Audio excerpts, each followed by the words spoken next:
Il y a énormément de choses que je veux vous dire, mais il y a énormément de choses que je ne peux pas vous dire parce que vous n'avez pas suffisamment de maturité. Il y a énormément de choses que je dois vous dire et que je devrais vous dire dans l'avenir, mais que je ne peux pas vous dire aujourd'hui parce que il faut que je prépare le terrain pour que ce que j'aurai à vous dire dans ce temps-là puisse être compris au lieu d'être interprété.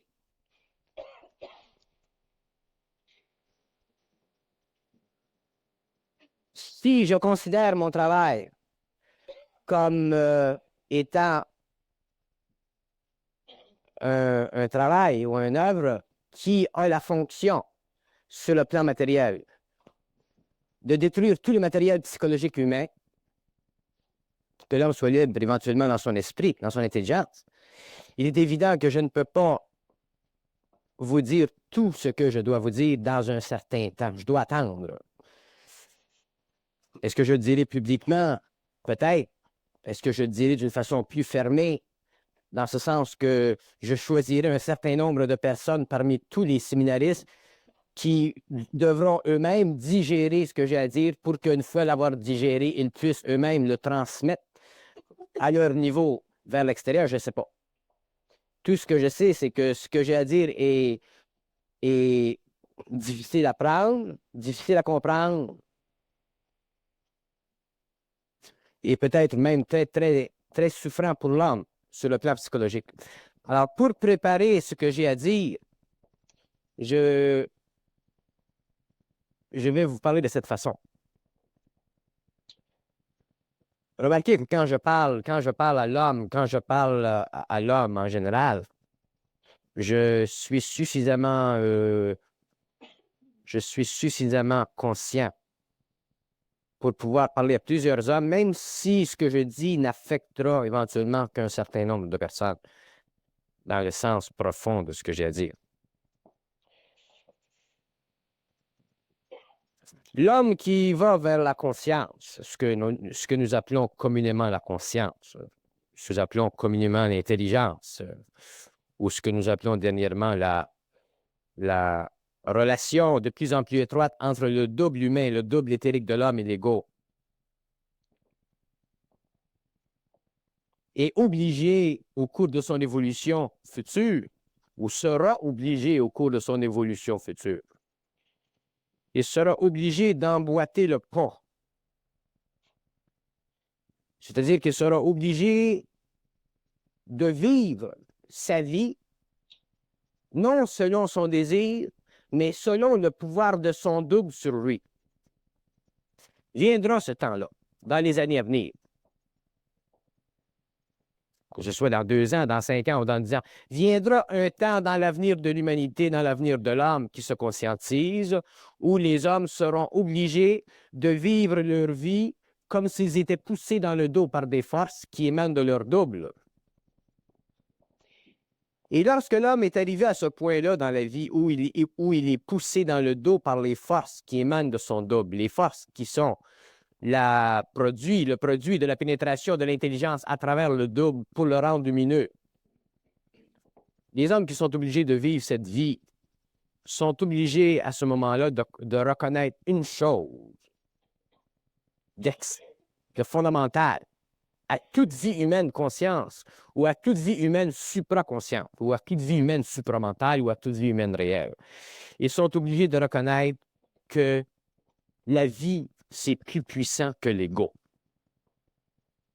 Et quand je dis que la vie, c'est plus puissant que l'ego, je dis que la vie, son thrust, sa poussée vibratoire à travers le double, contre l'ego, contre les parois de l'ego, devient tellement puissante que l'homme de la 5e race disparaît et donne naissance à l'homme de la 6e race. Comment l'homme de la 5e race disparaît et donne naissance à l'homme de la 6e race? Par justement, ou à cause justement, d'avoir vécu, d'avoir subi le thrust, cette poussée inéluctable du double contre l'ego. Alors, qu'est-ce qui se produit quand un homme commence à sentir dans sa vie cette poussée du double contre l'ego?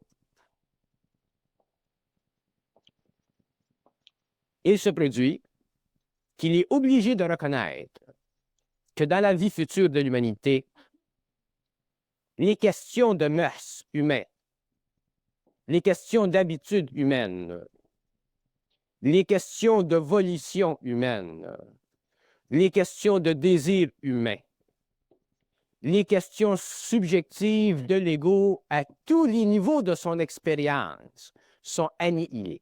Autrement dit, l'homme, à un certain moment de cette évolution, lorsque ce travail est accompli, lorsqu'il a été amené à cette concrétisation de réaliser que les forces de vie maintenant en lui qui sont épanouies suffisamment peuvent le pousser et le poussent.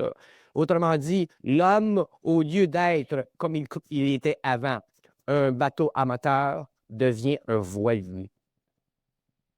Tant que l'homme est un bateau amateur, il a son moteur, il se guide lui-même, il a l'impression de se guider lui-même. Il a son propre pétrole.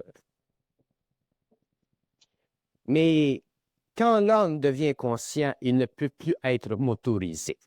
Autrement dit, il ne peut plus être mécanisé. Il est obligé de vivre selon la volonté de ce vent qui est le pouvoir de son énergie interne à travers le double contre l'ego. Et avant que les hommes en soient arrivés à ce moment-là, ça va prendre un certain temps. Parce que pour que l'homme cesse d'être mécanique et pour qu'il devienne totalement conscient, il faut qu'il subisse ce que je vais appeler ce soir dans cette conférence la dissociation psychologique. Qu'est-ce que c'est la dissociation psychologique?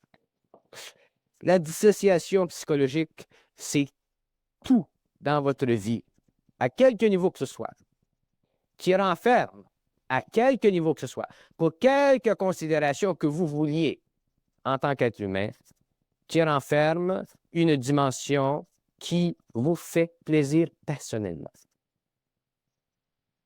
Autrement dit, l'homme supramental, l'homme super conscient qui devient plus tard le surhomme à cause des pouvoirs du double, ne peut plus, à un certain moment de sa vie, s'imaginer que sa vie peut être vécue comme il le veut. C'est impossible.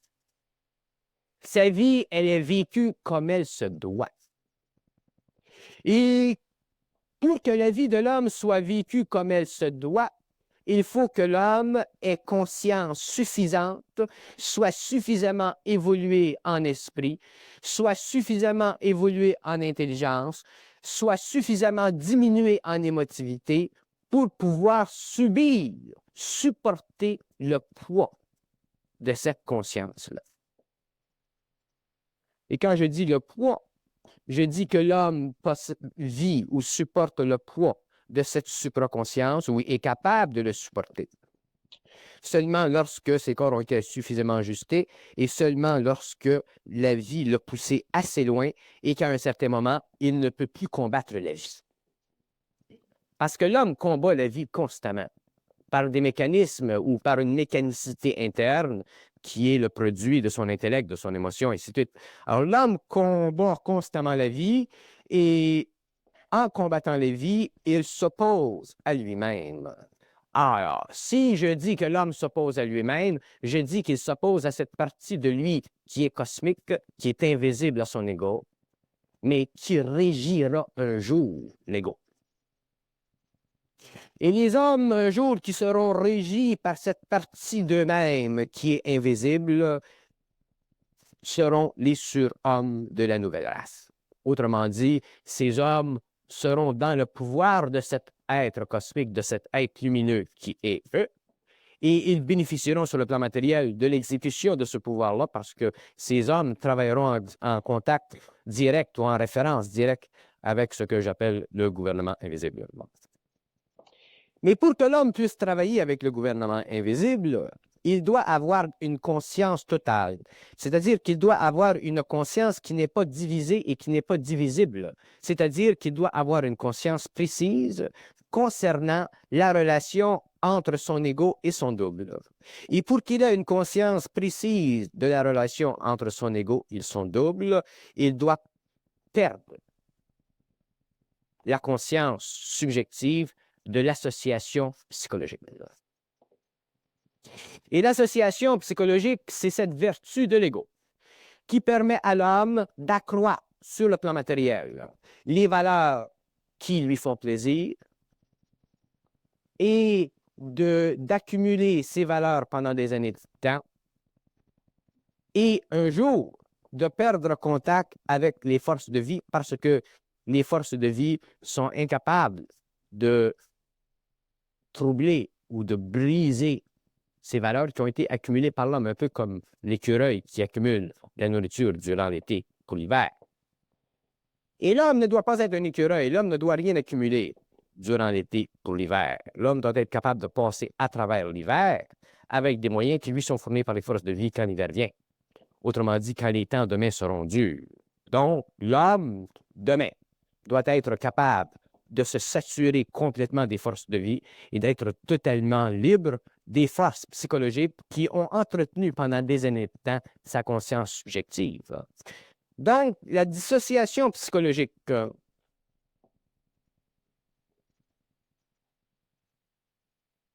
ça va très loin.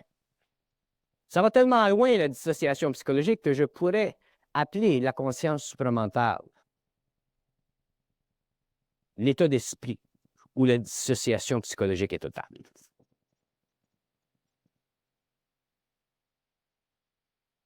Vous savez, il y a quelques semaines ou quelques jours, j'ai parlé de la transmutation du couple dans une conférence et j'ai énervé beaucoup de personnes. Pourquoi j'ai énervé beaucoup de personnes? Parce que d'abord, beaucoup de personnes ne comprennent pas ce que je veux dire. Et deuxièmement, beaucoup de personnes ne réalisent pas que quand je parle, moi, je ne parle jamais pour aujourd'hui. Je ne parle jamais en fonction de votre ego aujourd'hui. Je ne parle jamais en fonction de ce que vous pensez aujourd'hui. Je parle toujours en fonction de ce que vous serez forcé par les forces de vie demain à vivre. Dans des conditions qui ne seront nullement rattachées à votre ego, dans des conditions qui seront le produit du contact vibratoire entre les forces de vie à travers le double, s'appuyant contre la paroi de l'ego pour faire éclater toutes les manchettes de votre mémoire qui sont enregistrées dans un système extrêmement complexe d'association que j'appelle l'association psychologique. Donc, quand je parle dans une conférence de la transmutation du couple, il est évident que les hommes n'ont aucune idée de ce que je veux dire. Et je vais vous donner une preuve que les hommes n'ont aucune idée de ce que je veux dire, c'est que moi, après 13 ans d'initiation et de fusion, je commence à vivre ma transmutation de couple. Alors, si moi, aujourd'hui, je commence à vivre ma transmutation de couple, il est évident que vous, ça prendra encore quelques jours. Mais si je parle de la transmutation de couple, c'est pour faire vibrer en vous une corde. C'est pour vous rendre conscient de la valeur associative que vous intégrez dans votre vie. Et cette valeur associative que vous intégrez dans votre vie est justement la corde que je fais vibrer et qui crée énormément de remous quand je parle d'un sujet aussi sérieux, un sujet qui est totalement imparlable que la transmutation du couple. Parce que la transmutation du couple, ça ne se parle pas avec des hommes tant qu'ils n'ont pas suffisance d'intelligence et qu'ils ne sont pas suffisamment conscients du pouvoir du double en eux. Alors, mais en attendant, ça fait un certain travail et ça permet aux gens de réaliser la gravité de la situation humaine, c'est-à-dire de réaliser jusqu'à quel point l'homme est enraciné dans un bien-être qu'il veut maintenir pour le plaisir de sa propre personnalité et non pour la révolution profonde de son être, pour l'augmentation vibratoire de son taux d'énergie et pour éventuellement le mener à la conquête de tous les plans de sa conscience et l'éveiller éventuellement à une supraconscience qui le mettra en contact avec le gouvernement invisible. Nous avons été pendant des siècles bernés, nous avons été enseignés, nous avons été nourris, nous avons été imprégnés de certaines constantes psychologiques. Et ces constantes psychologiques que j'appelle la religion ou les philosophies ont donné à l'homme l'impression que tout ce qui est du domaine de la théologie ou du domaine de l'invisible ou du domaine de la religion ou du domaine des abstraits vitaux de l'homme coïncide avec une période de temps que l'on vit après la mort. Donc, l'homme n'a jamais réalisé jusqu'à quel point ces constantes révèlent, lorsque nous sommes conscients, non pas simplement une systématique philosophique ou théologique pour nous donner de l'espoir dans la vie, mais révèlent effectivement les fondations organisationnelles de tout l'univers entier. Autrement dit, ce que j'appelle, moi, pour le temps présent, le gouvernement invisible. Et je sais très bien que l'homme de la sixième race, l'homme supraconscient, l'homme, le surhomme ou l'homme qui sera en dehors des constantes psychologiques qui ont été données à la civilisation pour l'organisation émotive et mentale de son être, cet homme sera en contact visuel, télépathique avec des êtres qui font partie de ce que j'appelle le gouvernement invisible, autrement dit des êtres qui évoluent sur une autre longueur d'onde, donc qui nous sont absolument invisibles. Mais des êtres qui ne sont pas invisibles. Et lorsque l'homme prendra conscience que dans son évolution, lorsqu'il aura pris conscience de la nécessité, ou lorsqu'il aura pris conscience du pouvoir de vie, autrement dit, lorsqu'il aura pris conscience du pouvoir de sa propre lumière contre son ego, il réalisera à ce moment-là que l'homme de la sixième race sera effectivement un agent du gouvernement invisible sur la Terre pour organiser sur la Terre un nouveau gouvernement mondial. Donc, si nous regardons d'une façon télescopique le phénomène humain, nous ne voyons pas simplement une myriade ou une multitude ou une très vaste population d'unités biologiques complexes et intelligentes qu'on appelle les hommes, mais nous voyons éventuellement une organisation planétaire sur un plan de gouvernement agencée en fonction d'un gouvernement qui aujourd'hui nous est invisible, mais qui a toujours et qui toujours contrôlera l'évolution des planètes, des galaxies et des races en évolution. Donc, l'homme, à un certain moment, sera un agent du gouvernement invisible, un peu comme aujourd'hui, sur le plan matériel, nous avons des hommes qui sont des agents des gouvernements planétaires, des gouvernements physiques, russes, américains, chinois, ainsi de suite. Autrement dit, la hiérarchie qui a toujours travaillé dans l'ombre parce que l'homme a toujours été trop astral, la hiérarchie travaillera dans le jour et l'homme, sur le plan matériel, sera en contact avec elle et automatiquement, l'homme aura un devoir, un besoin et sera forcé, de par sa créativité, de réorganiser les forces de vie évolutive de la civilisation pour créer sur la Terre une nouvelle science et pour que l'homme éventuellement puisse entrer en contact avec d'autres civilisations qui sont déjà très avancées. Donc, l'association psychologique et la nécessité de la dissociation de cette association relève du fait que l'homme est incapable, est absolument incapable de constater qu'il n'est pas un homme tant qu'il n'est pas capable de réaliser, de subir la pression de l'énergie de son double contre son ego. Autrement dit, tant que l'homme n'a pas atteint ce stage de perfectionnement de ses corps, il n'est pas un homme, il est un être infrastructurel, il est infra-humain et il est encore à un stage de haute perfection animale. Alors, l'homme étant à un stage de haut perfectionnement de la conscience animale, la plus évoluée sur notre planète, a le pouvoir psychologique de se construire une tente à l'intérieur de laquelle il vit, à l'intérieur de laquelle il s'exécute, à l'intérieur de laquelle il progresse, ce que nous appelons le progrès, mais à l'intérieur de laquelle il est incapable de créer, sur le plan matériel, aucune condition de vie qui soit égale à la volonté, à l'intelligence et à l'amour qui existe dans les sphères et qui doit un jour descendre, matérialiser sur le plan matériel pour que se construise sur la Terre, dans cette partie de la galaxie, la première civilisation qui ait pu comprendre et réaliser le phénomène de l'atome à partir du mental humain. Donc, l'homme est un être absolument déchu, l'homme est un être en déchéance, de plus en plus accéléré, et l'homme est un être qui n'est plus capable, sur le plan matériel, de se suffire à lui-même, à moins que certains moyens, certaines mécaniques ou certains outils lui soient donnés pour qu'il ait l'impression qu'il fonctionne. Et ceci, vous appelez ça vos carrières, vous appelez ça vos talents, vous appelez ça vos familles, vous appelez ça vos amours, vous appelez ça vos mariages, vos couples, vous appelez ça tout ce qui fait dans le monde occidental ou dans le monde oriental que l'homme est incapable de se suffire à lui-même. Il doit être, pour vivre, assuré d'une façon ou d'une autre. Il doit être assuré dans son ego que ce qu'il vit, que ce qu'il sait, que ce qu'il comprend, que ce qu'il résonne à l'intérieur de lui est en conformité avec un élan qui déjà est confirmé dans une statistique, dans une standardisation de la conscience planétaire telle que nous avons aujourd'hui. Donc, aussitôt que l'homme prend conscience individuellement d'être totalement à l'extérieur de ses conditions, il se produit chez lui un tremblement interne, il se produit ce que le grand Hegel disait un angst, et le angst crée en lui une perturbation de son intelligence, et cette perturbation de son intelligence, si l'esprit n'est pas suffisamment évolué et qu'il n'y a pas suffisamment de concordance entre le double et son esprit, produit éventuellement l'insanité.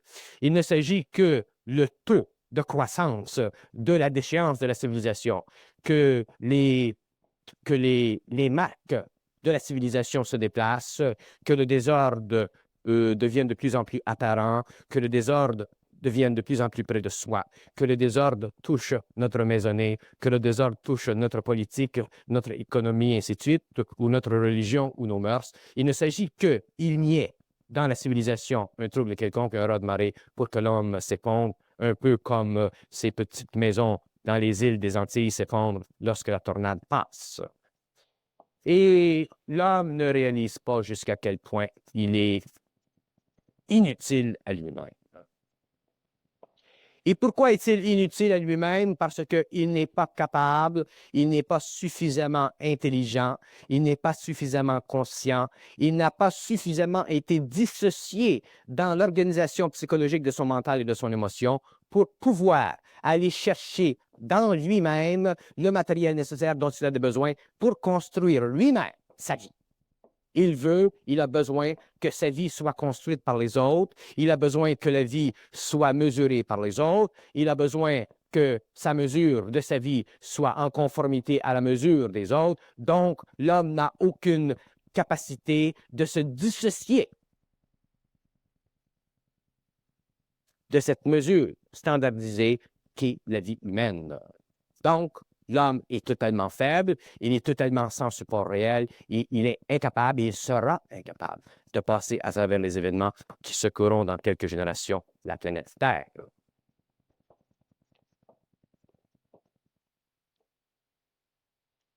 L'homme a été tellement mal informé, l'homme a été tellement caché et voilé de choses qu'aujourd'hui, il est absolument impossible d'éclairer l'homme. L'homme ne peut plus être éclairé. L'homme ne peut plus être éclairé, ceci veut dire qu'aucun homme sur la terre, même pas moi, peut éclairer un homme. L'homme devra s'éclairer par lui-même. Et ça, c'est le point dans le temps. C'est le point dans le temps qui séparera les hommes. C'est le point de division entre la nouvelle et l'ancienne race. Les hommes devront s'éclairer par eux-mêmes. Aucun homme ne viendra pour éclairer les hommes. Aucun homme ne peut éclairer un homme. Et les hommes qui ont l'illusion de pouvoir être éclairés par un homme, ce sont des hommes qui ont encore besoin de la manne céleste, qui ont encore besoin, à cause de leur faiblesse de caractère et à cause de leur incapacité de trouver en eux la résonance de leur propre intelligence. Ce sont des hommes qui, devant le bruit qui viendra dans le temps, s'effondreront comme des jeux de cartes.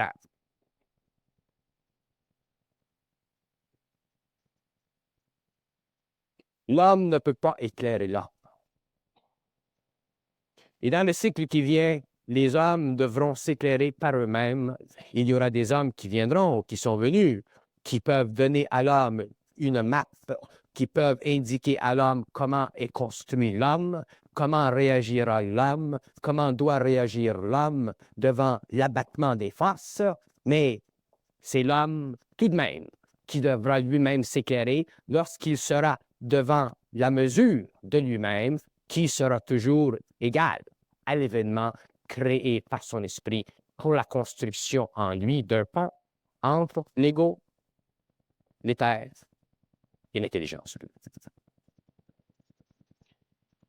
Alors, si je parle de dissociation psychologique, je parle de dissociation psychologique dans les moindres recoins de l'espérance de l'âme. Autrement dit, là où l'homme aura de l'espérance, là où l'homme aura de l'espérance, il y aura dissociation psychologique. Là où l'homme aura de l'espérance sera un trou à l'intérieur de sa vie où il voudra sauver quelque chose de son passé.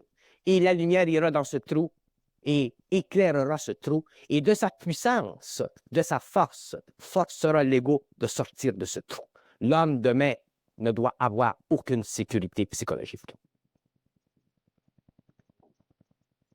Et quand je dis que l'homme demain ne doit avoir aucune sécurité psychologique, j'ai dit que l'homme demain, à cause de l'augmentation du pouvoir de résonance de la lumière à travers le double, à travers l'ego, détruira ce pouvoir psychologique. Et ceci créera une dissociation psychologique éventuelle, et éventuellement, l'homme sera tellement dissocié psychologiquement qu'il sera parfaitement dans son intelligence. Et étant parfaitement dans son intelligence, il sera prêt à convenir, à comprendre, à regarder, à parler avec, à interlocuter, ou à communiquer avec des êtres qui, dans un certain temps, se présenteront à lui sur la terre.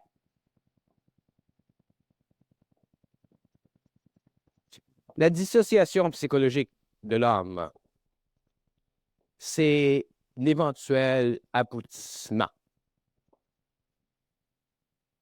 dans l'ego du pouvoir de la lumière. Je le répète, la dissociation psychologique de l'homme, c'est l'éventuel aboutissement dans l'ego des forces de la lumière. Donc, il est évident que les hommes qui vivront cette dissociation psychologique vivront des événements qui coïncident avec l'association qui doit être dissoute, et ces expériences-là seront choisies par l'intelligence, par la lumière. Elles ne seront pas choisies par l'ego. Donc, l'ego ne pourra jamais se créer en apparence une sécurité, à quelque niveau que ce soit. Et là où l'ego se créera une sécurité, cette lumière la brisera, la rompra, la détruira, cette sécurité. Parce que la lumière ne peut pas descendre dans l'ego s'il y a en lui quelque sécurité que ce soit.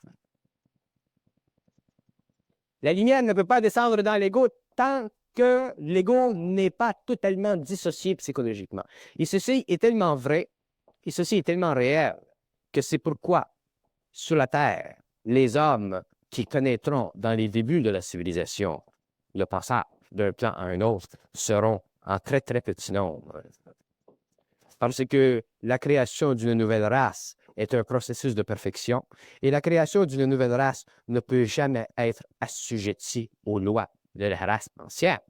Donc, dans la création d'une nouvelle race, les lois de l'ancienne race sont totalement démolies. Le temple de Jérusalem doit être totalement mis par terre pour qu'un nouveau temple se construise, soit élevé sur les fondations de l'ancienne. C'est la loi. C'est la loi de l'évolution, c'est la loi de la descente de l'esprit dans la matière, c'est la loi de la construction, c'est la loi de la destruction, et c'est la loi à l'intérieur de laquelle l'homme doit fonctionner d'une façon parfaite pour devenir éventuellement le grand architecte de la nouvelle civilisation. Nous avons, nous les hommes, nous avons une tendance naturelle qui fait partie de l'organisation de nos sens. Nous avons tendance, les hommes, à penser que la vie, c'est quelque chose que nous connaissons, que la vie, c'est quelque chose que nous avons vécu, que la vie, c'est quelque chose qui nous a donné une certaine expérience, nous permettant éventuellement de la mieux vivre. Je vous dis que les hommes ne connaissent pas la vie. Et quel que soit le niveau de votre expérience, quel que soit le statut social que vous ayez atteint au niveau de votre expérience, je vous assure que ceux qui seront marqués par l'énergie de la lumière du double découvriront dans l'instantané ce que c'est que la vie. Donc, ce que vous avez vécu au cours des années, vos souffrances, vos déboires, vos victoires, ce que vous avez vécu dans le passé, fait partie de la progression psychologique de votre mémoire. Ça ne fait pas partie de votre vie. Les hommes commenceront à vivre lorsqu'ils auront commencé à décomposer dans la formule fondamentale de leur être-té psychologique la magie de leur ego.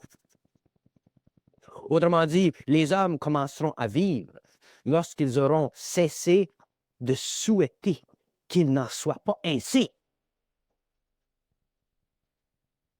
Les hommes commenceront à vivre lorsqu'ils auront cessé de souhaiter qu'il n'en soit pas ainsi. Et tant que les hommes souhaiteront qu'il en fût ainsi, ils n'auront pas été touchés par les forces de la lumière qui créent une pression contre l'ego. Donc, ils n'auront pas commencé à vivre. Ils seront simplement en sursis. Un homme qui commence à vivre n'a plus le pouvoir de la renier. Un homme qui commence à vivre n'a plus le pouvoir de dire non à la vie. Un homme qui commence à vivre est incapable de se ranger du côté de la sécurité à quelque niveau que ce soit. Un homme qui commence à vivre n'est plus un homme. Il est un être supérieur. Il est un être qui ne convient plus à l'ancienne loi. Il est un être que les médiums ou les mystiques ou les grands de l'ancien temps ont essayé, de par leur voyance, de voir. Mais il est un être que seul lui connaît, que seul lui comprend et que les êtres extérieurs ne peuvent que voir qu'en fonction de leur écran astralisé du mental. Donc, l'homme de la sixième race est aussi imprenable, est aussi irréalisable par la plus haute voyance d'aujourd'hui. L'homme de la sixième race est un mystère à l'homme de la cinquième. Et comme il est un mystère à l'homme de la cinquième, c'est seulement dans le temps qu'il découvre son mystère. Et en découvrant son mystère à cause du pouvoir de la lumière à travers le double, à travers l'ego, il s'aperçoit petit à petit qu'il entre dans la vie. Donc, l'homme de demain, l'homme de la sixième race, entrera dans la vie lentement, petit à petit, selon la progression de l'intensité de l'énergie de la lumière en lui, parce que dès que la lumière frappe le sol de la matière, dès que la lumière frappe la Terre, elle la fait éclater. Dès que la lumière frappe la Terre, dès que la lumière frappe l'ego, elle fait éclater. La lumière n'est pas une condition psychologique. La lumière, c'est le pouvoir. Et lorsque les hommes seront dans cette lumière, ils seront dans le pouvoir. Lorsqu'ils seront dans le pouvoir prendra de plus en plus de forme, s'expliquera de plus en plus à la manière de cette créativité. Et l'homme ancien, l'homme de la cinquième race n'existera plus. Il n'y aura pas un ego totalement rendu clair, rendu limpide par cette énergie, et ce sera l'homme nouveau, l'homme qui ne pense plus, l'homme qui sait, l'homme qui ne cherche rien, mais l'homme qui trouve tout.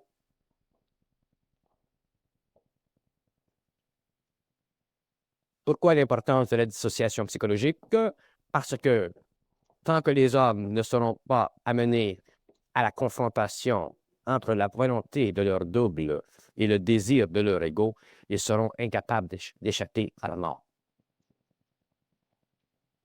Pour que l'homme échappe à la mort, il faut qu'il soit capable de subir la confrontation entre la lumière du double et l'ego. C'est la seule façon, il n'y en a pas d'autre. C'est la lumière qui rend l'homme immortel, ce n'est pas le désir spirituel de l'ego. Donc, pour que l'homme immortalise sa matière, il doit être capable un jour, à cause de cette dissociation psychologique, de ne plus être capable égoïquement d'intervenir dans les affaires de la vie. Il ne doit plus être capable d'intervenir égoïquement dans les affaires de la vie. Donc, il doit être capable d'assurer pendant toutes les années qu'il devra passer sur le plan matériel que la vie soit la seule force qui gère ses activités humaines et non plus son corps de désir.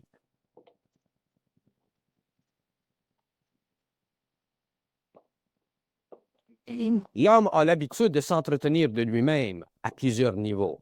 Il s'entretient de lui-même à cause de l'émotion qu'il met dans ses actions ou à cause de l'émotivité qu'il met dans son rapport avec la vie matérielle.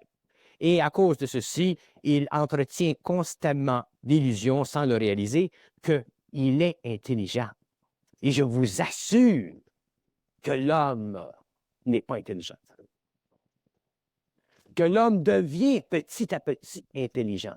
L'intelligence, ce n'est pas ce que l'homme pense. Et c'est lorsque la pression entre le double et l'ego commence à se faire sentir que l'homme réalise jusqu'à quel point il peut aller pour devenir plus intelligent.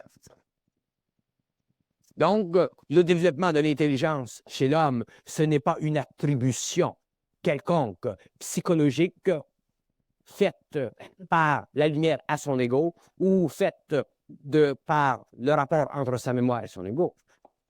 L'intelligence, c'est le produit du rapport de plus en plus étroit entre le double et l'ego. C'est ça de l'intelligence. Donc, l'homme, pour vivre de cette intelligence, pour la connaître, cette intelligence, pour la comprendre, cette intelligence, ne peut pas être un homme de la 5e race.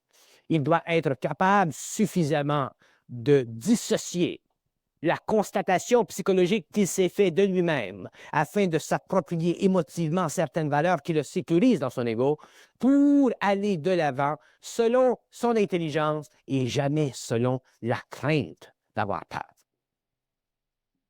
Et dès que l'homme a la crainte d'avoir peur, il se coupe de son intelligence. Ceci veut dire que le pouvoir du double sur son ego est trop faible et automatiquement, l'homme doit continuer à avoir peur ou avoir la crainte d'avoir peur pendant un certain nombre d'années, jusqu'à ce que cette pression devienne tellement grande que l'ego est incapable de réagir contre cette pression. Et à ce moment-là, l'ego est obligé de vivre la tension de la crainte dans son plexus solaire pour qu'éventuellement le plexus solaire ne puisse même pas vibrer à la mort. L'homme n'est pas ce qu'il croit. D'ailleurs, l'homme n'a jamais été ce qu'il a cru. Mais l'homme n'a jamais su ce qu'il était. Mais l'homme découvrira ce qu'il est. Et lorsque l'homme découvrira ce qu'il est, il réalisera que toutes les tendances nocives de son ego, toutes les tendances naturelles, bonnes, pas bonnes, morales, éthiques de son ego, ne sont qu'une couverture établie sur le plan matériel pour lui en fonction de sa psychologie pour l'empêcher de devenir fou. Donc, l'homme a été protégé par une psychologie cosmique que j'appelle la religion. Il a été protégé par une politique cosmique que j'appelle la religion. Et il a été protégé par une systématique de pensée cosmique que j'appelle la philosophie, afin d'entretenir pendant un certain temps dans son cerveau suffisamment d'espoir pour qu'il ne perde pas espoir. Donc, l'homme est déjà et a toujours été mon relèviste. Mais il se produit un phénomène intéressant, c'est que lorsque l'homme commence à prendre conscience de la vie, qu'il commence à réaliser qu'est-ce que c'est la vie, il a la crainte de la vie parce qu'il est habitué à l'amour de la mort. Et il est tellement habitué à l'amour de la mort qu'il a la crainte de la vie, et c'est pourquoi la vie doit dissocier en lui tout ce qui est dans sa mémoire et le rendre nu, c'est-à-dire le rendre totalement impuissant à s'organiser psychologiquement contre elle. Et c'est ça qui se produira dans la vie de ceux qui demain vivront ce que j'appelle la descente dans l'ego de la lumière à travers le double.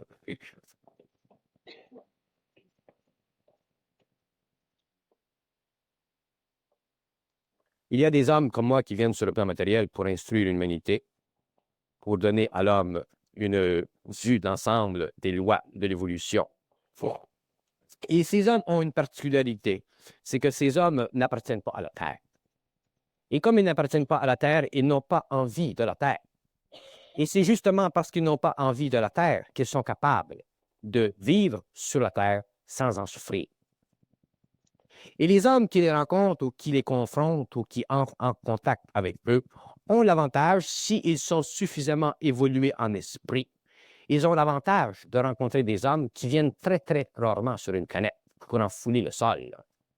Et les hommes qui ont cette conscience suffisante et qui sont suffisamment dénués d'orgueil ou de vanité d'esprit et qui sont capables de prêter l'oreille pendant un certain nombre d'années s'aperçoivent de quelque chose d'absolument inéluctable. C'est que ce que ces hommes disent se produit dans la vie de l'homme. Autrement dit, ces hommes qui viennent sur une planète pour instruire une civilisation viennent sur une planète non pas pour construire une tente psychologique pour l'humanité, comme l'ont fait dans le passé les initiés pendant l'évolution, mais ce sont des races nouvelles d'hommes.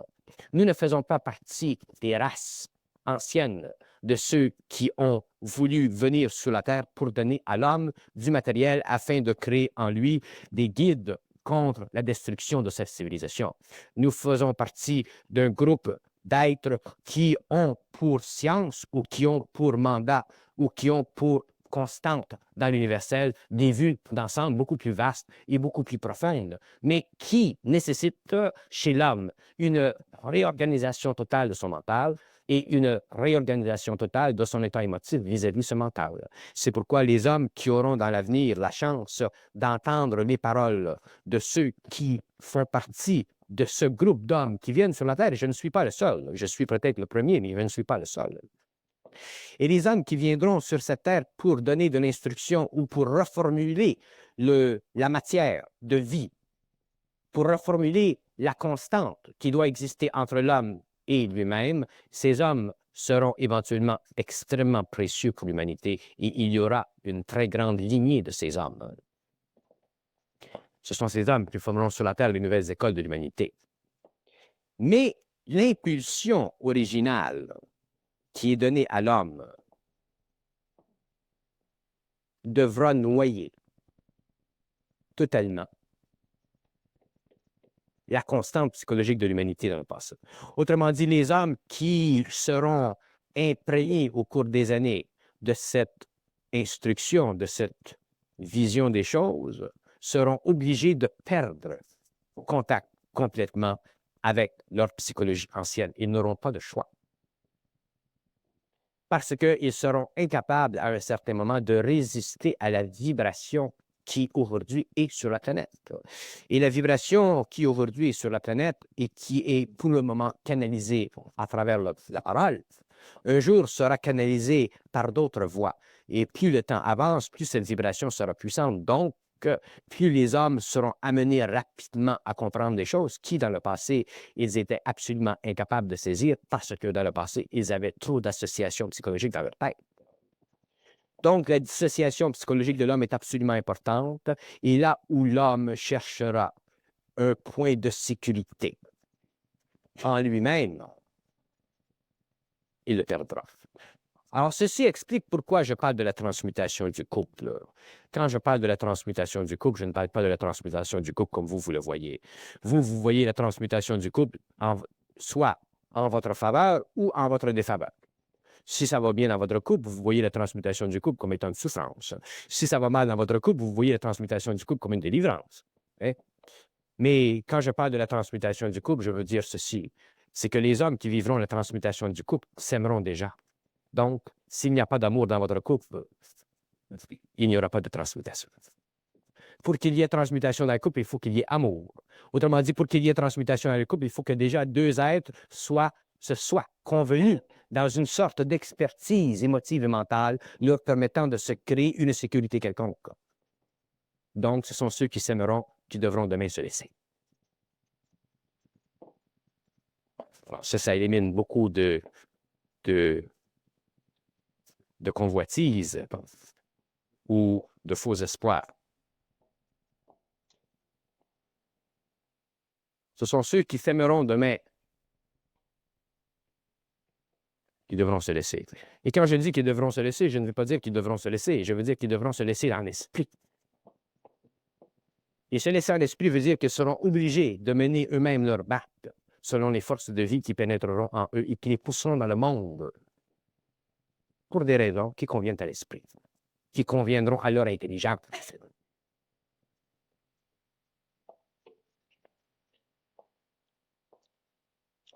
Une des plus grandes constatations que l'homme peut faire vis-à-vis la réalité du surhomme ou de l'homme supraconscient, c'est que l'homme supraconscient ne s'appartient qu'en fonction de la relation étroite qu'il a avec la vie.